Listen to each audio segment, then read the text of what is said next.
Day 23 of prep series. Morning లేవగానే empty stomach wait వచ్చేసి 55.25. Light cold అయింది, అందుకే వాయిస్ ఇలా ఉంది. పెద్ద సమస్య వచ్చి పడిందే. మార్నింగ్ మీల్ అయిపోయింది అండ్ మన lunch 200 gram rice and cabbage curry and 2 eggs.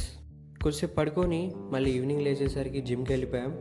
And ఈరోజు మన వర్కౌట్ షోల్డర్ అండ్ ఆర్మ్స్. షోల్డర్కి ఒక 3 వేరియేషన్ చేసాం.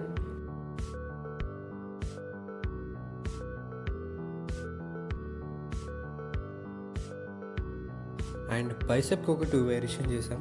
ఈరోజు వర్కౌట్ వచ్చేసి చాలా ఇంటెన్స్గా అండ్ చాలా బాగా జరిగింది. అండ్ మన లాంగ్ హెడ్ బైసెప్ చాలా కొంచెం వీక్గా ఉంది అండ్ దాన్ని కూడా చాలాసేపు ట్రైన్ చేసాం. దాని తర్వాత ట్రైసెప్కి 3 వేరియేషన్ చేసాం. వీడియో రికార్డ్ చేయడం మర్చిపోయాం. అండ్ వర్కౌట్ అయిపోయిన తర్వాత ఇంటికి వచ్చేసి మన last meal rice and 2 curries and veggies అప్పట్లానే. అండ్ ఈరోజు కిందే ఉంటా బాయ్, పీస్.